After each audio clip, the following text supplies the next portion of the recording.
Então, vou aproveitar e fazer uma leiturinha do livro Vigiai e Orai, cujo nome é Vida Simples.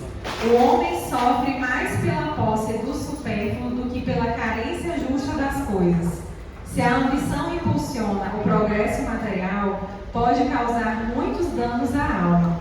Para viver, o homem não carece possuir além do necessário. Quando extrapola e começa então para ele o sofrimento oriundo do excessivo apego aos bens materiais. Quem não desse ao corpo, além do indispensável, teria tempo de sobra para cuidar do espírito.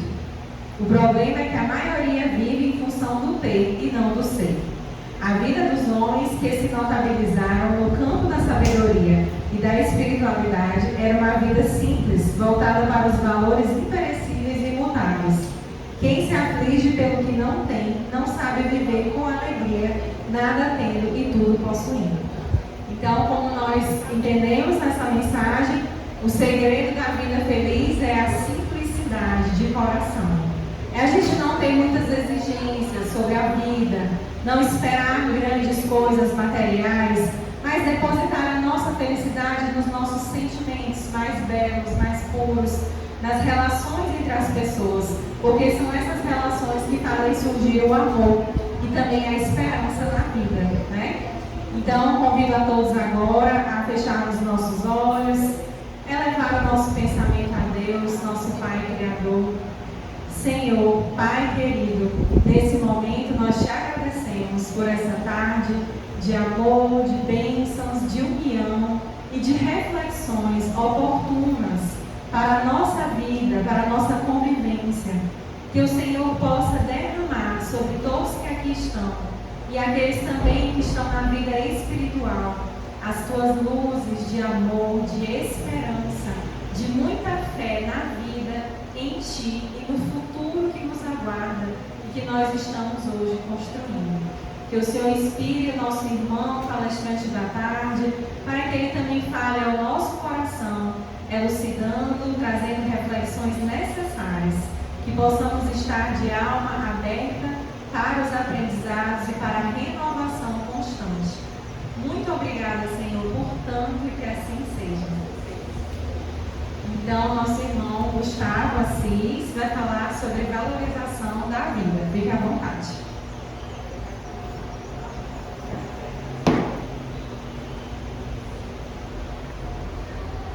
Boa tarde a todos. Bom, nosso tema de hoje, que nos foi trazido como proposta de estudo, é a valorização da vida, né? Esse ministério, como ele falou, tem sido adotado pela sociedade como mês que trata sobre a lembrança do suicídio, né? Valorização da vida. E aí o que acontece? Quando a gente fala de valorização da vida, a gente tem que entender que a gente está estudando uma doutrina, que é a doutrina do Espírito, que fala de vida, né? E isso é por isso que a gente fala que a doutrina do Espírito é uma doutrina consoladora, que ela é consoladora prometido por Jesus. A gente tem que entender, em primeiro lugar, por que a gente está falando disso, de valorização da vida. Porque como é que o Espiritismo, e é isso que ele vem trazer, pode ser o maior inoculador dessa ideia, como é que ele pode acabar e destruir com essa ideia de que o suicídio é uma saída viável para quem está passando por algum tipo de dor, né? E é isso que a gente tem que começar a entender. Porque o Espiritismo ele foi uma mensagem enviada por Cristo, por Jesus, para todos nós já no século XIX, desde a época da codificação do Espiritismo. E o Kardec fala isso. O maior inimigo do materialismo é o Espiritismo. O Espiritismo vem então explicar o porquê da gente estar passando por diversos problemas que vem acontecendo, e mais do que isso, ele vem mostrar para a gente existe o porquê que nós estamos passando por tudo que nós passamos, né? Existe o uma saída para o que nós vamos passar. Existem explicações, e vai trazer explicações, o Márcio fala bastante disso, né? Que nós procuramos como seres humanos, seres pensantes, desde que nós devemos termos conta que nós existimos. Então, questões, o Espiritismo é a ciência que fala sobre a origem, o destino e a relação dos espíritos com os homens. Então, é essa ciência que vai trazer e explicar, né, tudo isso que acontece com o homem após a desencarnação ou a morte do corpo físico. Então, e mais, não fomos nós que descobrimos, os espíritos vieram se apresentar, né, como uma grande invasão organizada, como a Paulo faz no tal nota deles para o espiritismo, né, como uma invasão organizada para demonstrar que a vida continua. Então, a gente tem que pensar e entender o porquê que o espiritismo é realmente um consolador coletivo, né? Como é que ele pode ajudar nessa questão da desesperança, da vontade de morrer, ou desse sofrimento que a gente tem muito grande, inclusive na perda de entes amados. Isso é muito importante para a gente entender, né? Então, como é uma palestra pública, né, e eu faço sempre uma palestra, eu gosto mais de trabalhar com uma conversa, quem quiser falar pode falar, a gente tem que começar do mais simples para o mais complexo, a gente começa da base para chegar até o corpo. Então, o que o Espiritismo nos traz, quando os espíritos começaram a nos falar, foi que nós somos espíritos. E é diferente nós termos espíritos, né? Nós somos espíritos ocupando um corpo de carne temporariamente aqui na Terra. Então nós já pré-existíamos antes dessa existência e vamos continuar existindo após o túmulo, com uma consciência viva, pulsante, como uma das forças da natureza, que influenciam os aspectos também morais da vida de outros homens. Então, os espíritos, diz Kardec, que eles estão nos acotovelando o tempo todo. Eles continuam interagindo com a matéria aqui, né? Então, nós somos espíritos, não temos apenas um espírito. Isso é importante para a gente entender. Porque hoje a gente entende que nesse materialismo disfarçado, de certa forma, esse materialismo que vem aumentando na sociedade de uma maneira muito séria, né, isso aumenta a probabilidade das pessoas buscarem fugas através da morte, através do suicídio, né? Então, a gente tem que entender isso, mas quando a gente começa a modificar essa nossa percepção de que nós somos espíritos, não nós temos um espírito, porque se nós temos um espírito, o que a gente está falando? Né? Que o que mais importa é a matéria. Né? E é isso que a doutrina materialista nos fala. Né? A doutrina materialista fala e coloca o homem, o pensar, a mente, como consequência da matéria. Quando acaba a matéria, acaba a mente. Então acaba o espírito. Tá? Então, se o nosso corpo tem o espírito, significa que ele é consequência dessa matéria. Nós somos espíritos, significa que nós vivemos antes, estamos ocupando esse corpo de carne temporariamente e continuaremos vivendo após a desencarnação. Né? Então, essa forma de perceber as coisas, esse ponto de vista que nós trazemos a respeito de quem somos, para onde nós vamos, por que nós estamos aqui, será que vale a pena realmente suportar todas essas dificuldades que nós temos aqui, todas as dificuldades de relacionamento, essa dificuldade de luta e depois morre? Será que isso realmente vale a pena? Né? Então, é isso que o Kardec vem falar. O materialismo ele não consegue explicar que se, por exemplo, se eu estou passando por um problema, eu vou morrer ali na frente, qual a diferença de eu morrer agora e morrer depois? Então, isso vai aumentando a desesperança, né, entre as pessoas. E essa questão, esse termo desesperança, quando a gente fala em suicídio, ele é um fator importante. Né? Quando chega um paciente com essas ideações suicidas, um item que a gente avalia é justamente o nível de desesperança dessa pessoa quando chega para trabalhar com a gente. Né? Então, a gente vê como é esse nível de desesperança dessa pessoa.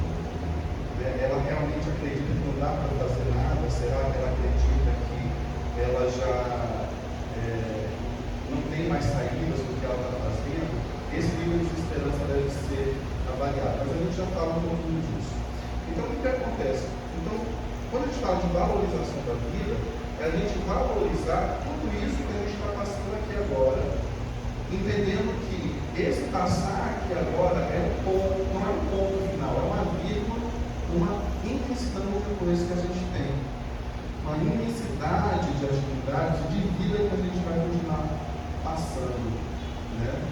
Então, nós espíritas gostamos sempre de falar assim: nós temos diversas vidas, né? E aí eu falo assim: não, a gente não tem diversas vidas.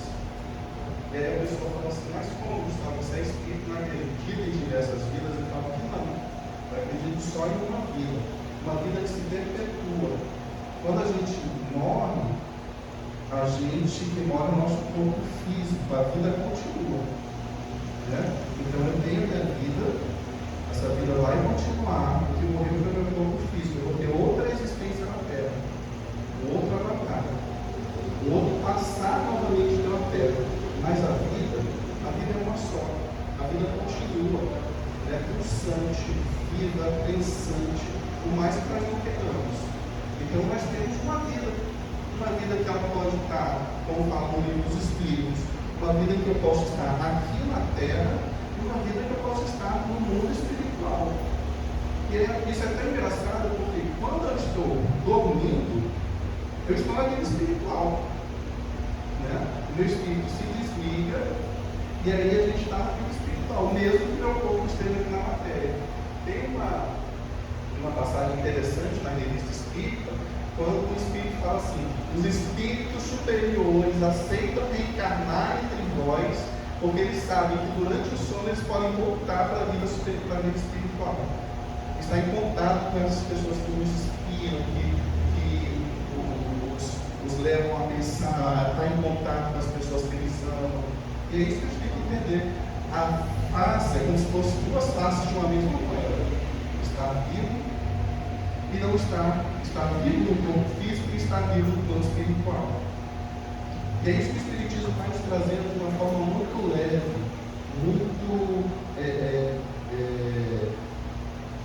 de forma bastante. O Kardec ele fala que quando a gente tem uma teoria para explicar determinado fenômeno, nós temos sistemas que explicam aquilo. Então, quando começou a aparecer a doutrina espírita, houveram diversos sistemas para explicar aquele fenômeno, das mesmas respondendo de forma inteligente, dos fenômenos espíritas. Sistemas que eram feitos da cabeça do homem. O Kardec vai falar que o espiritismo não é um sistema, ele realmente mostrar o que acontece na vida espiritual. E é até interessante isso, porque quando a gente começa a estudar a doutrina espírita, eu venho falando isso muito nas minhas palestras, que não existem obras básicas, existem obras, Kardec nunca usou esse termo, obra básica, tá? Ele sempre usou obras fundamentais, que fundamentam o espiritismo, mas elas não são básicas, elas são fundamentais, elas fundamentam toda a doutrina espírita.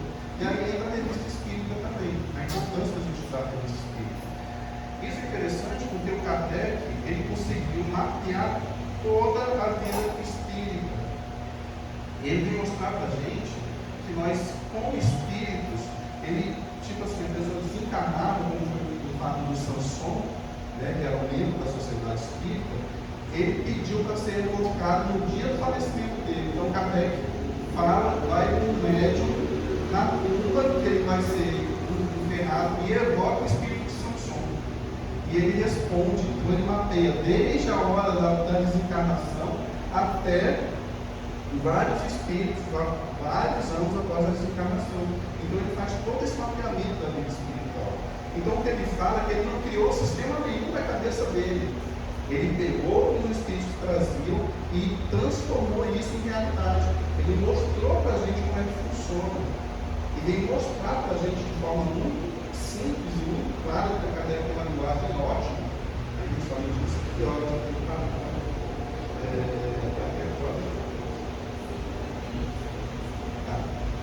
Então, o Kardec tem que mostrar para a gente essa vida toda espiritual.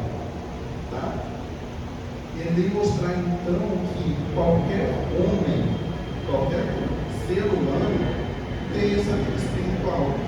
O mais primitivo que a gente acha que seja o ser humano, né? O mais cheio de recursos materiais que tem o ser humano, ele tem uma vida espiritual. Ele é uma alma porque é um espírito preso a um corpo. E esse espírito vai permanecer vivo após a morte do corpo. Né? Então, falando sobre essa desistência do viver, né? Sobre essa questão da valorização da vida e da desistência que algumas pessoas têm desse viver. Né? O suicídio, no caso, então, ele vem sendo estudado como um fenômeno social, e isso é muito interessante, desde o século XIX, pelo Durkheim, lá na obra dele, O Suicídio. Ele começou a perceber que o suicídio era realmente um fenômeno social, e a gente não pode perder isso de vista. É tanto que até hoje nós temos indicativos que mensuram o número de suicídios que acontecem em determinada sociedade durante um período de tempo. Isso nós encontramos inclusive na internet. Né? Então a gente percebe isso de uma forma muito clara, né?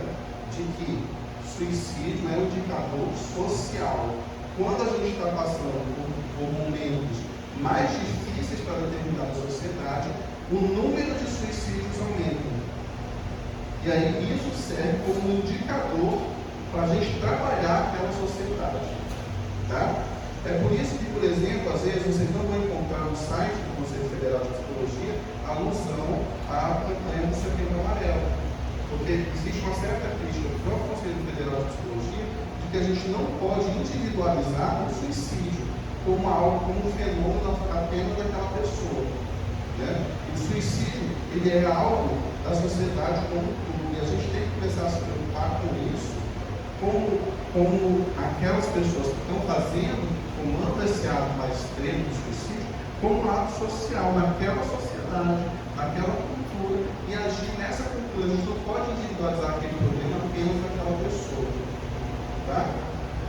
Então, a gente tem que começar a entender isso, que o suicídio, ele é um problema que ele vai acontecendo nas sociedades, inclusive como indicador social. O que tem acontecido com a nossa sociedade? Né?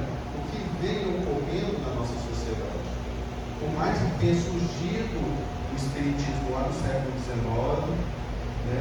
O que vem realmente graçando essas ondas que vem trazendo para a gente? O materialismo.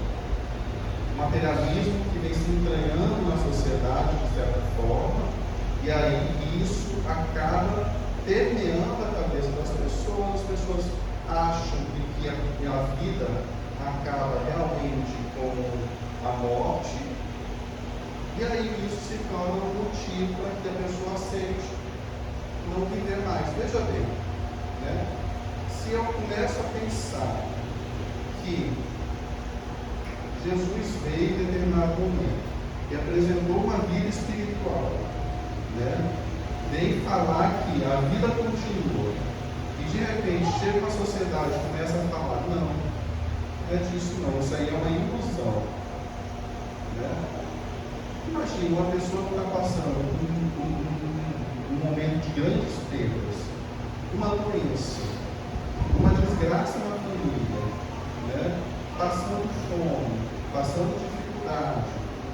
A pessoa pensa assim, bom, eu vou morrer de qualquer jeito, não existe nada depois. Eu morrer aqui agora ou morrer depois, qual é a diferença? A diferença para vocês, se vocês não acreditassem em nada, a diferença é, eu só vou passar mais tempo sofrendo. Então, de novo, acabar com isso logo de vez. Isso vocês vão ver em matérias da própria sociedade. Então, por exemplo, tem uma matéria que saiu ano passado, uma menina que tinha, parece, uma dor de cabeça crônica. Ela pegou e falou assim: bom, se eu não ter isso a vida toda, vai acabar tudo mesmo, eu vou me matar. Nas sociedades europeias, inclusive acho que na Dinamarca, na Suécia, na Suíça, já há o suicídio assistido, né? Pode perguntar.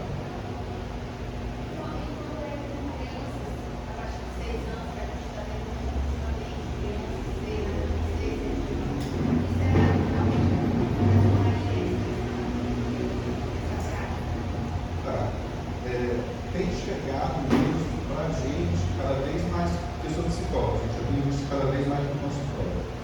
Tem chegado, você também, né, Aline? Acho que você deve estar acompanhando isso também. Tem chegado para a gente cada vez mais cedo queixas de pessoas no consultório. Eu não peguei ainda de crianças de 6 anos, mas de 12, 13 anos eu já peguei, né, de crianças com tentativas de suicídio. Vai pelo mesmo caminho. Famílias que não trabalham a espiritualidade, não acreditam nisso, não desenvolvem isso, né? E aí, por conta disso, a criança, num momento de desespero, ela ainda não tem a regulação emocional necessária para se controlar em determinadas crises, então ela acaba fazendo isso também, né? Essa questão da regulação emocional, a gente fala que a parte do cérebro responsável por isso, ela está desenvolvida completamente aos 25 anos. Então é a gente que vai ensinando as crianças a modelarem isso, né?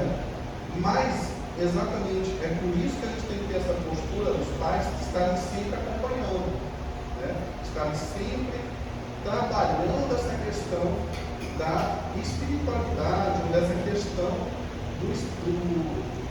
existe uma vida pós-morte, mesmo nos tempos mais novos. Eu tive uma paciente, por exemplo, que o pai dele, ele tem também 16 anos. O pai dele era médico, e quando ele ia falar de Deus, o pai falava assim: não, para de falar essas besteiras, isso não existe. E aí, então, ele vinha com pensamentos suicidas muito grandes e tal. A família dele mesmo era completamente materialista, ele não acreditava em Deus, ele não poderia nem manifestar que acreditava em Deus, porque o pai dele falava que era besteira, né? Então, a questão toda é justamente essa, né? O pai tem que estar do lado trabalhando essa questão de acompanhar os filhos em todo momento. A gente tem que estar tendo essa dissolução dos laços de família agora também, né? E aí isso começa a aumentar na nossa sociedade. Então, o que vai acontecendo? As coisas vão se tornando cada vez mais banais, mais materiais, mais tangíveis, mais negociáveis, e as pessoas vão realmente acreditando que as coisas estão desse jeito. Tá? O Alexander Moreira, ele fala no livro dele, né, que ele lançou no passado, junto com o neto da Zoe Schubert, uma outra estudiosa, né, que ele vai fazer alguns estudos sobre a continuação da vida após a morte. E ele fala que, apesar de existir uma propaganda muito forte de que as pessoas não acreditam em Deus, não acreditam na espiritualidade, grande parte da população ainda acredita. Mas só que existe uma propaganda massiva, muito forte, né, tentando transformar todos os valores da sociedade em algo negociável, né, materialista. Vocês vão acompanhando isso, né? A questão da sexualidade de uma maneira mais negociável, uma questão mais negociável mesmo, a questão da educação, a questão de tudo. Então, essa questão materialista que vai se levantando, nós como espíritas temos que fazer um contraponto explicando que não, isso aí não é a realidade, né? O filme do Desejo de Beleza, ele dá uma resposta que o Kardec dá também para os opositores deles. Fala assim: em que momento a tua doutrina impediu que alguém se matasse? Porque a minha vem evitando que isso ocorra o tempo todo, né? A doutrina, no caso, o Espiritismo. Então, o maior inimigo do materialismo, diz Kardec, era o Espiritismo, que vem demonstrar justamente que existe uma vida e a vida continua após a morte. A vida, ela vai se prolongar ao infinito. E quando a gente começa a entender isso, a gente começa a entender que tem um motivo de nós estarmos aqui na Terra. E é isso que toda a filosofia espírita traz. Né? Então Kardec coloca, né, essa questão de que o Espiritismo ele é um fenômeno científico que aconteceu no século XIX. Daí advém toda uma filosofia, uma moral e uma religião no sentido de religar novamente a Deus. Ele vem justamente se colocar como um contraponto mais forte contra o materialismo. Materialismo que a gente tem que entender que a gente tem que combater com todas as nossas forças, assim como o egoísmo. Né? E aí, o que o Espiritismo então vem nos falar? Existe, nós espíritos estamos aqui, nós viemos para mostrar para vocês que a vida continua e existe um motivo para vocês estarem ali. Né?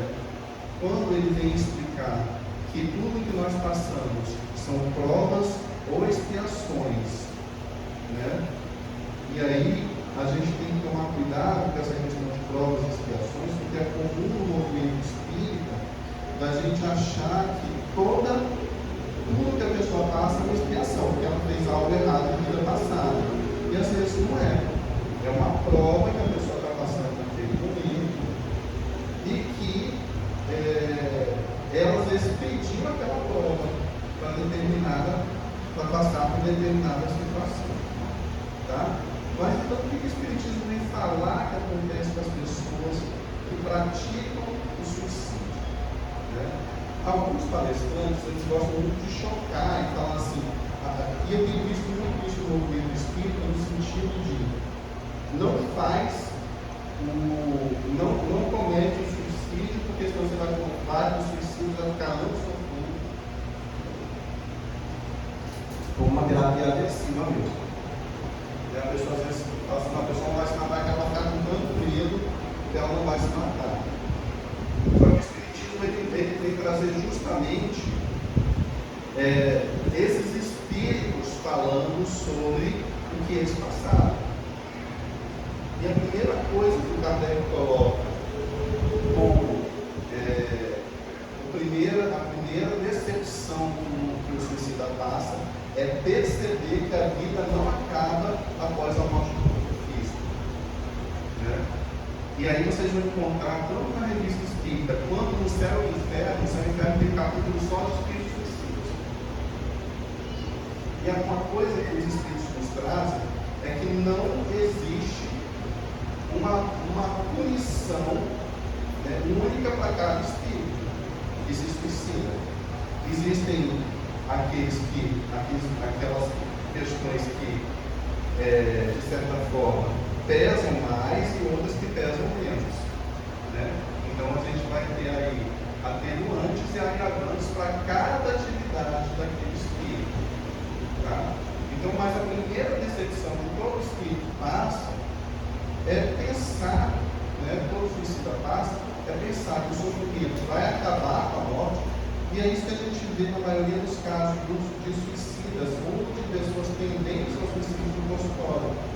Eles não querem acabar com a vida deles, eles querem acabar com o sofrimento, com a dor, com a dificuldade que estão passando, por tudo aquilo que eles vêm experimentando. Né? São pessoas às vezes muito sozinhas, que às vezes passam por bullying na escola durante muitos anos. São pessoas que não sabem interagir. E aí é que eu falo que entra a questão da sociedade também, como amparar uns aos outros. Né? Porque quando acontece um determinado caso, a gente fica, nossa, que coisa e tal, o que a gente poderia ter feito? Mas e na hora, o que a gente poderia ter feito realmente? Será que uma conversa, um abraço, uma troca de ideia, você está pensando em alguma coisa, não ajudaria? Né? Então a gente tem que começar a pensar também nessa questão de nós, espíritas, como um grande número de espíritos encarnados aqui na Terra, que a gente tem ajudar um ao outro. Eu falo muito para o meu filho o seguinte: olha, se você não está sofrendo agora, significa que você tem que ajudar os outros. Né? Então, ou nós estamos sofrendo, ou nós temos uma posição de tentar ajudar os outros também. O sofrimento vai vir em algum momento, mas enquanto ele não vem, se eu tenho condições de ajudar o outro, eu tenho que procurar ajudar os outros também. E a gente tem que começar a pensar nisso, que perceba o seguinte: é como se a pessoa não sentisse que ela fizesse mais parte daquela sociedade. Né? Então, quando a gente começa a entender essa questão toda do suicídio, a gente começa a perceber que há um grande desgosto pela vida, a pessoa não está mais sentindo vontade de viver, né? E aí, aqui nas questões do livro dos Espíritos, vocês vão encontrar na questão 943, onde nasce o desgosto pela vida, que sem motivo plausível se apodera de certo. Os Espíritos colocam o efeito da ociosidade, da falta de fé e também da saciedade. Para aquele que usa as suas faculdades no fim útil e de acordo com as suas próprias aptidões naturais, o trabalho nada tende a e a vida se escola mais rapidamente. Ele suporta as vicissitudes com tanto mais paciência e resignação, quanto alta com o fim da felicidade mais sólida e mais durável do espero. Então, ele fala assim: da onde vem essa falta de vontade de viver? Da ociosidade, não fazer nada, da falta de fé, que ultimamente vem aumentando bastante, da saciedade. E isso, ultimamente, na nossa sociedade, isso vem acontecendo de uma maneira muito forte. Essa saciedade, essa... eu já tenho tudo que eu preciso, não preciso mais de muita coisa. Não à toa, a gente vem encontrando os países de primeiro mundo, que a gente fala, né? Níveis altíssimos de suicídio, né? Saciedade, falta de fé. Essa sociedade que vocês vão ver, acreditam cada vez mais menos numa religião, estão completamente saciados, vários deles não encontram motivos mais para viver, uma falta de fé, uma falta de continuar, vontade de continuar vivo, entram no quadro depressivo muito sério e acabam se matando. Eu tive um paciente de 16 anos, que ele falava assim para mim: Gustavo, os dois pais médicos falam assim: Gustavo, se eu quiser sair daqui e ir para o shopping comer um McDonald's, eu vou e compro no McDonald's. Se eu quiser levar um amigo, que ele não tiver dinheiro, eu convido ele, pago o Uber dele no meu e a gente vai. Se eu quiser sair daqui, ir para a praia, pegar onda, eu vou. Se eu quiser qualquer coisa, eu consigo. Né? Eu faço o que eu quiser. Meus pais me dão a condição que eu quero para fazer o que eu quiser. Mas eu só queria minha mãe junto comigo. E ela não está comigo, ela está o tempo todo trabalhando. Né? A fala dele, o discurso dele era isso. Uma saciedade. Né? Várias pessoas que a gente vê ainda sem motivação para a vida. Assim, eu vou trabalhar para ganhar mais dinheiro, para comprar as coisas que eu quero, para fazer as coisas que eu não estou fazendo. Eu não tenho motivação, eu não quero fazer mais coisas. Então, isso tudo vem permeando de uma forma muito séria a nossa sociedade, a nossa vida. Né? Essa falta de sentido da vida, que até o Victor Frankl já trazia algum tempo para cá, isso vem permeando e aumentando também o distanciamento da nossa espiritualidade, o nosso distanciamento da nossa, do nosso ser mesmo, né? Da nossa essência espiritual.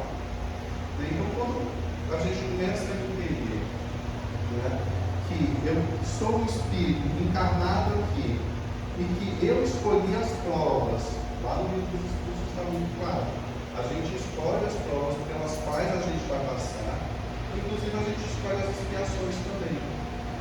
Né? A gente escolhe o que a gente vai estar passando na nossa vida. E muitas vezes eu já desisti dessa vida anteriormente. Né?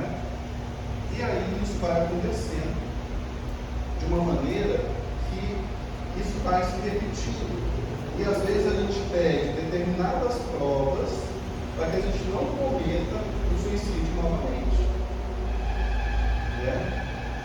Então o que acontece? Para uma pessoa que escolhe determinada prova ou expiação, e ela vai ter que passar por aquela prova ou expiação, e que ela desiste no meio, o que vai acontecer? Ela vai ter que repetir novamente aquela prova ou expiação numa outra encarnação. Só que agora piorada pelo próprio ato de suicídio. Então, isso só piora o caso. As pessoas, o que a gente tem, o que a gente ouve em reunião mediúnica e o que a gente vê na literatura mediúnica é que os espíritos falam que o problema dele não acabou e só piorou com o ato que foi cometido com o suicídio. Porque agora ele aumentou o problema dele. Então, quando a gente percebe isso, a gente tem que começar a entender: eu sou um espírito, a minha vida não vai acabar, a minha vida vai continuar.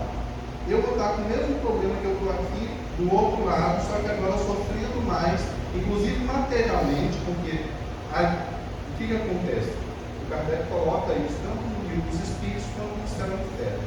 Quando a pessoa se mata, ela continua presa aos códigos carnais. É como se tivesse uma programação. Vamos supor, a pessoa vai ter 60 anos. Ela corta o fio da vida bem ali com 40. Tá? Muito provavelmente ela vai passar o resto desse período ainda, de certa forma, conectada com o esposo. Vai sentir, inclusive, muitos espíritos falam isso, sentem os vermes corroendo o próprio corpo. E aí ele vai passar esse resto de tempo ainda preso naquela matéria. Ele não vai conseguir alçar outros mundos espirituais, vai estar preso naquilo. Ele vai ter que reencarnar novamente, às vezes com um problema pior. Então o que acontece? Maior dificuldade. Nós somos espíritos, gente, a gente tem uma programação aqui. Então isso não é punição de Deus, é uma consequência de um ato que eu tomei aqui. O que a gente pode fazer então para ajudar esses irmãos suicidas? A oração. E isso, olha só, eu tenho visto em vários centros espíritas as pessoas falam assim: não, eu não oro com o espírito suicida porque senão ele vai chegar perto de mim, eu vou me sentir mal, eu não vou querer fazer essa. Não. O que a gente tem que fazer é esse ato de caridade por esse espírito, como a gente gostaria que fizesse conosco. E levar o pensamento em relação ao suicida é como se ele estivesse oferecendo um copo de água para ele. A gente tem que começar a entender que um ato suicida, ele é um ato e a gente tem que começar a pensar nisso com muito carinho, muito cuidado. Inclusive no próprio meio espírita. Porque eu percebo que existe sim um preconceito no meio espírita com aquelas pessoas que se suicidam. Por quê? Porque falar, porque conheci o espiritismo se suicidou, porque não acreditava bem no espiritismo, porque aquela pessoa agora vai para o vale do suicídio, vai ficar sofrendo anos e anos e anos. Nem sempre. A gente tem atenuantes e agravantes. Existem espíritos, tem suicidas que eles não ficam realmente tão presos ao corpo, tem suicidas que podem reencarnar logo depois depois do ato. Então o que a gente tem que entender é que quando a pessoa age de determinada forma no extremo, essa pessoa já estava doente, estava sofrendo muito. E aí essa pessoa continua sofrendo no mundo espiritual. Dessa forma que a gente tem que encarar. Por isso que a gente tem que valorizar a vida. A pessoa continua no mundo espiritual cheia de remorso, com as mesmas dores pioradas, e a gente tem que então orar por essas pessoas, fazer o bem em nome dessas pessoas, vibrar em favor dessas pessoas. Entrem na revista espírita, por exemplo, na Kardecpédia, vocês vão encontrar. Só colocar lá suicidas, vocês vão encontrar uma série de casos de suicidas. E aí eles vão falando o quanto a oração vai fazendo bem para eles, o quanto eles vão se recuperando, o quanto eles vão vão melhorando com aquelas orações, o quanto eles vão se conscientizando do estado mental deles naquela situação. Né? Eles não têm mais sofrimento físico, só daquela ligação ainda com o corpo. Mas existe uma dor moral muito grande ali. Então, o que nós devemos fazer? Elevar o pensamento de oração para aqueles espíritos que ainda sofrem nessa situação e, com caridade, sabermos amparar a eles também. Né? Sem críticas, sem julgar o que eles fizeram. Né? A gente não sabe como é que a gente agiria em determinada situação. Muita gente, a gente fala assim, que não se mata porque não teve a coragem de se matar, mas tem alguns vícios que eles sabem que vão levar ele à morte, mas eles continuam praticando. Eu estou meio desgostoso com a vida mesmo, vou fazendo isso. Os espíritos falam que esses são piores, porque eles têm tempo de refletir no que estão fazendo, mas continuam realmente fazendo a mesma coisa que vinham fazendo, que vai acelerar a morte deles. Tá? O suicídio sempre, então, é esse ato que a pessoa toma intencionalmente, visando-se tirar a própria vida. Né? A vida, como nós vimos aqui, ela vai continuar sempre pulsante, sempre viva, sempre.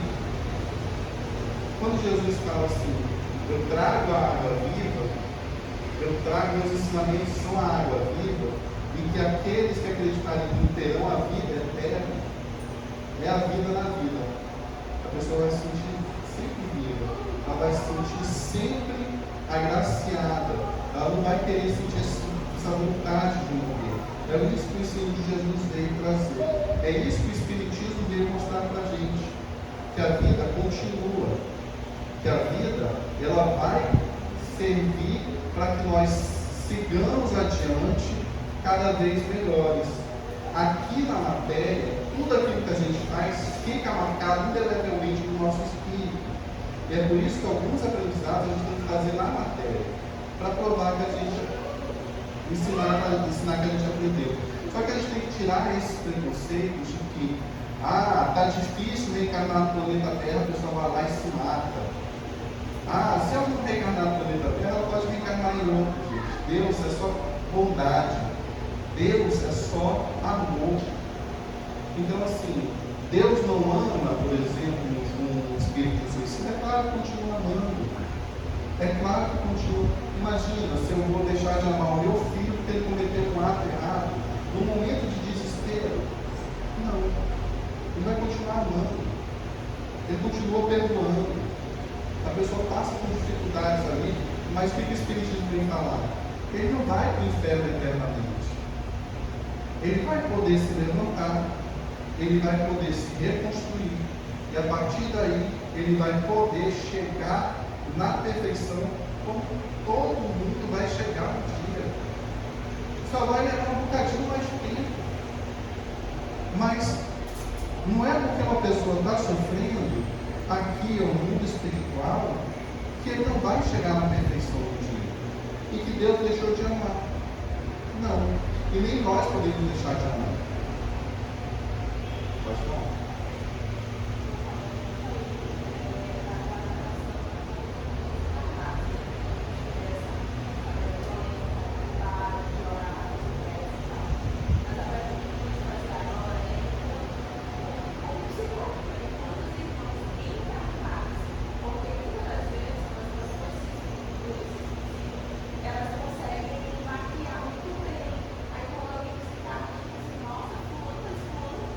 Conversar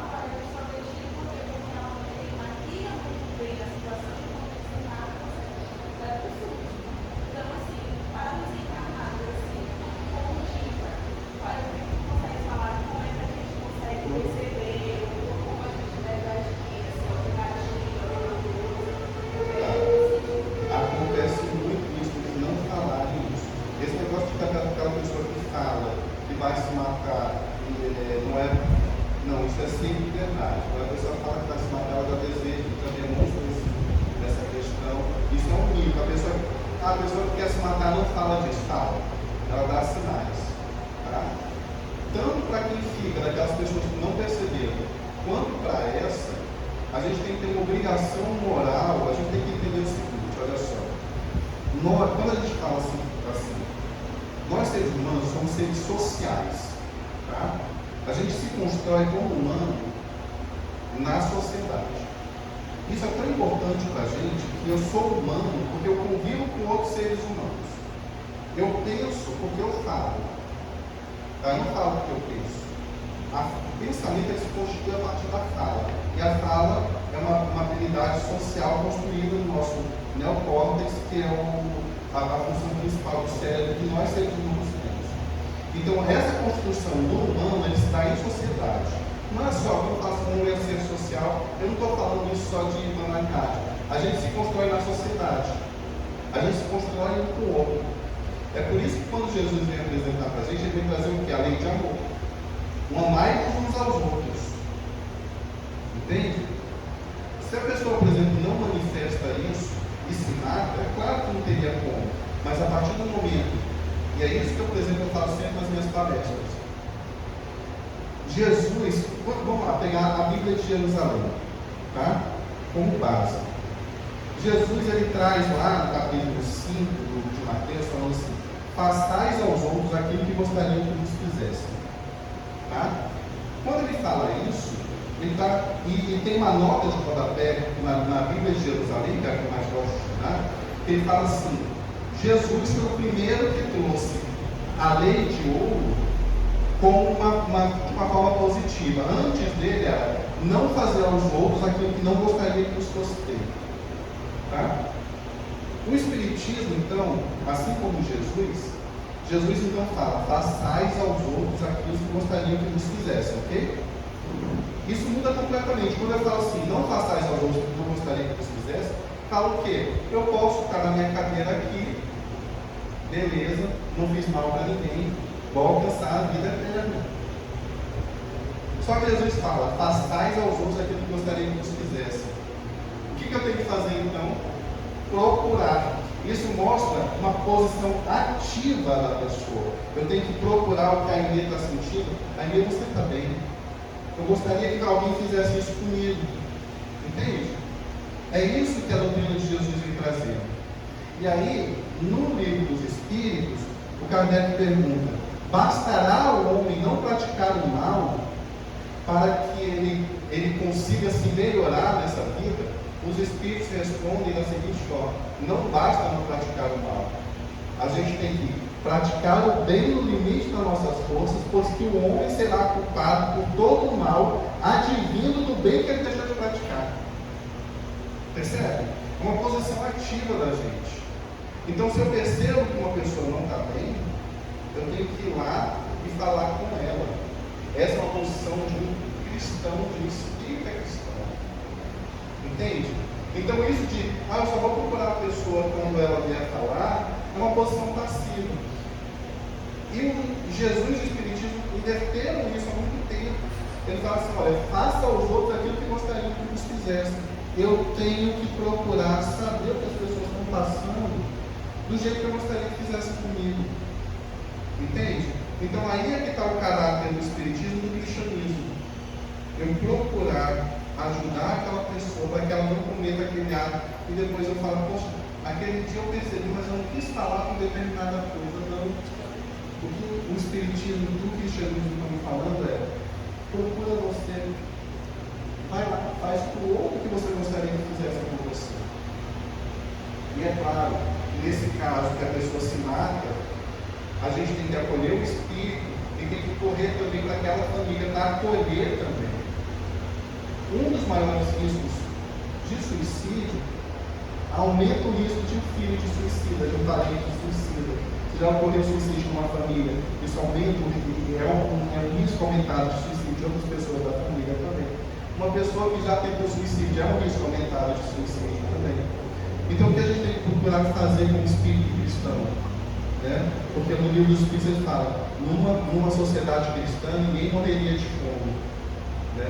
É justamente isso, ninguém morreria de fome, e também nós, como sociedade cristã, a gente tem que comer e acolher todo mundo que precisa. Né? Com façais aos outros aquilo que gostaria que você fizesse.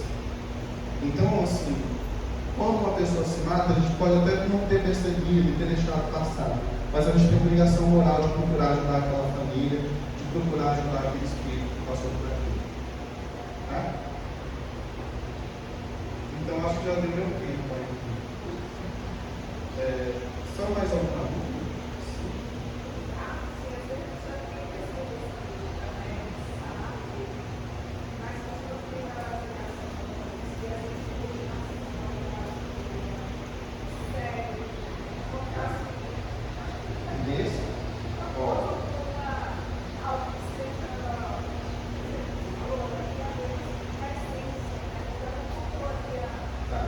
Nesse caso, olha só, eu trabalho no atendimento fraterno do Espiritismo NET, né? Eu sou revisor.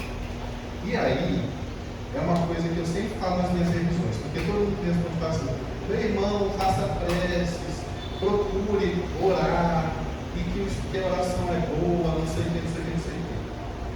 E aí, quando eu devolvo a resposta, eu falo o seguinte: orar é bom, mas não ajuda completamente. Porque a oração, ela tem uma mensagem, Conselhos Familiares, na Revista Espírita de 1860. Eu acho que é janeiro e março de 1860. E ele fala que a oração ela é toda moral, ela vai te ajudar a se levantar e tudo. Mas a gente tem que agir. Tá? Nesse caso, percebeu que está passando por uma certa dificuldade. Tá? Gente, oração e passe vai ajudar? Vai.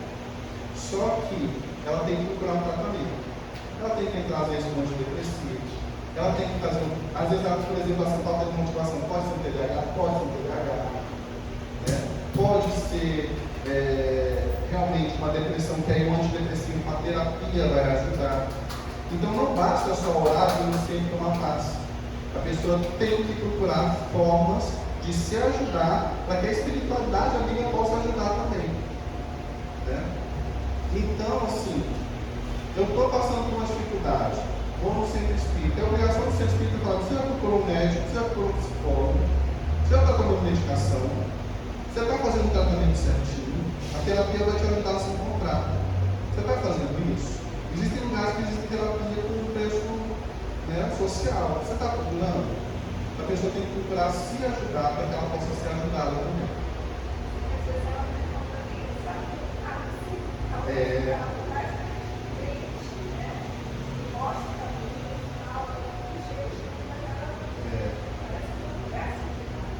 Nesse caso, a gente tem casos, por exemplo, que a gente não pode deixar a pessoa só. Tá? Se chegou nesse momento, a gente tem que orientar para a pessoa só. Ela não pode dormir só, ela não pode ficar só em casa, ela não pode nada disso. Quero que a emergência psiquiátrica, vamos dizer assim. Né? Enquanto isso não acontece, a gente tem que ir acompanhando, levando a pessoa, inclusive, para os tratamentos da forma correta, até que, por exemplo, vamos entrar com a medicação.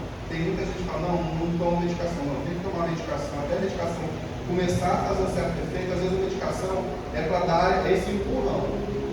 Aí, quando a medicação começa a fazer efeito, a gente começa a levar para terapia. Enquanto isso, a gente tem que realmente pegar essa pessoa pela mão e ficar com ela o tempo todo. Né?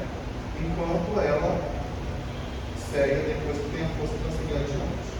Entendeu? Eu sei que é difícil, mas realmente nesse primeiro momento dessa forma que a gente faz.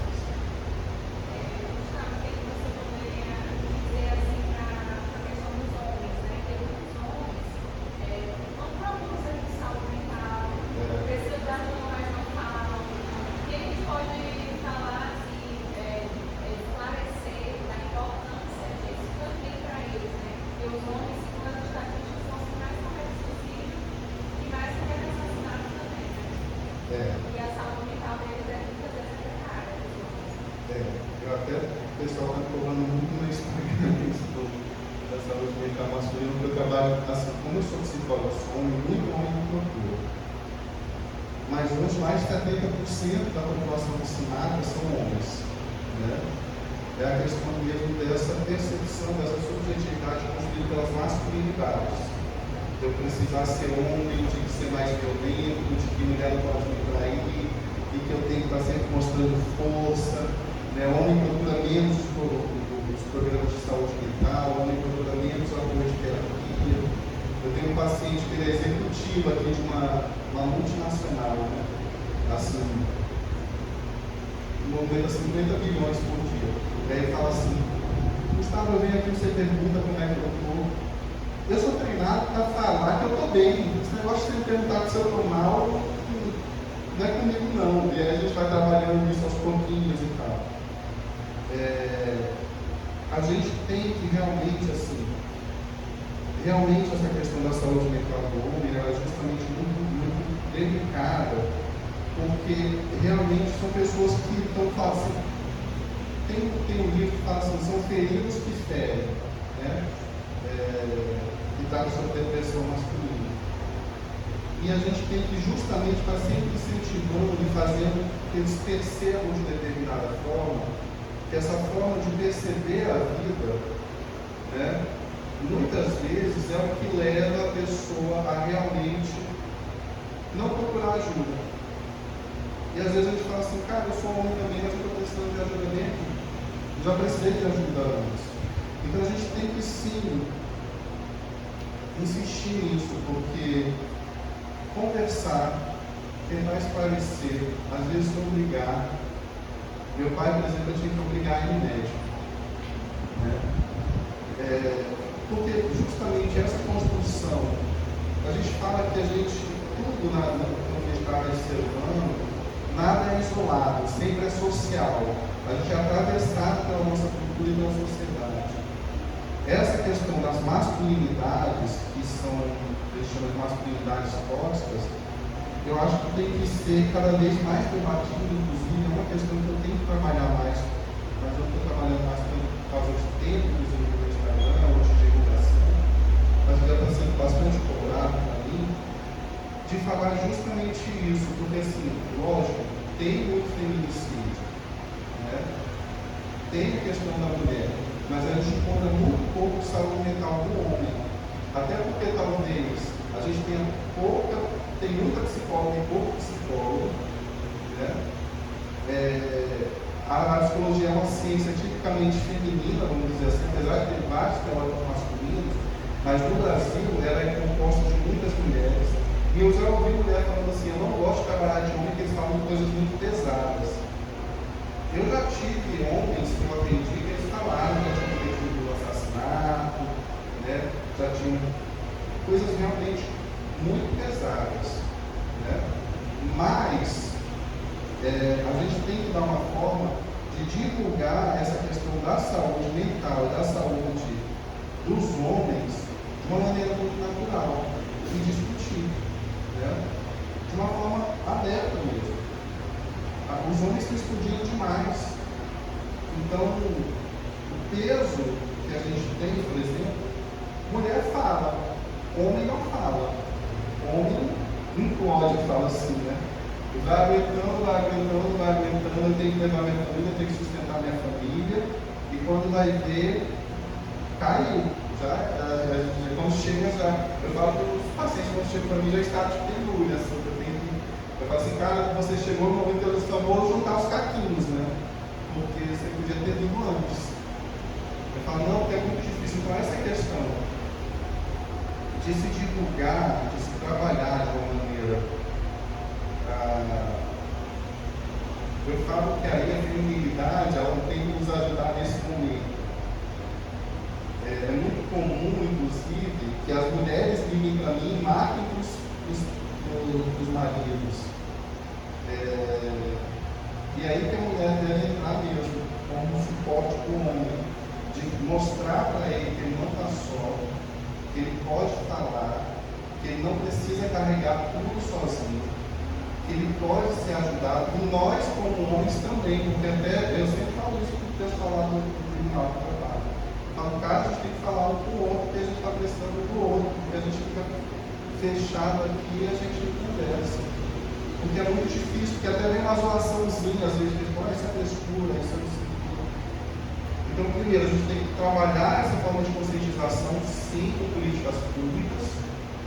A gente tem que trabalhar, sim, isso como parceiro um do outro. E a própria família, a própria mulher que convive com o homem, tem que começar a perceber, olha, ele não está falando nada. Eu tenho que incentivar, eu tenho que levar, eu tenho que levar ele no médico, eu tenho que apontar determinadas coisas. Eu tenho que mostrar para ele que ele não tem que carregar tudo só. Então, é meio que quando eu falo que a gente tem que trabalhar, a gente como social mesmo, é mais ou menos isso que eu estou falando. Não é uma postura isolada que vai modificar, mas o entendimento de tudo isso que está acontecendo. Tá bom, gente? Obrigado.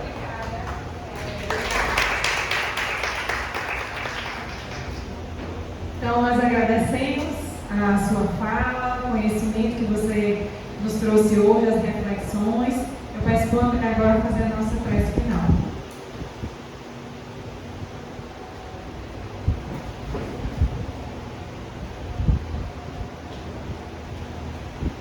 Que nesse momento possamos fechar os nossos olhos físicos, abrir os nossos olhos espirituais e pedir assim: Mestre Jesus, estamos muito agradecidos pelos esclarecimentos de hoje, onde a doutrina espírita nos explica de forma muito clara que a vida é só uma, dividida por etapas, e que a morte não existe. Há apenas um desligamento momentâneo do corpo físico, e que voltaremos quantas vezes forem necessárias, até nos reajustarmos e nos tornemos espíritos perfeitos. Porque essa é a promessa do Cristo, que nem o ovelha se perderia, nem o nenhum. E a gente direciona as energias dessa prece. Esses irmãos equivocados que acharam que o desligamento do corpo físico, os seus problemas desapareceriam, mas que ao mesmo tempo eles possam ter calma, porque outras oportunidades virão. E um dia, aquele dia onde haverá um sol pastor, um sol levando, também faremos parte da grande família, que é a grande família universal. Muito obrigado, Senhor. Fica conosco todos esses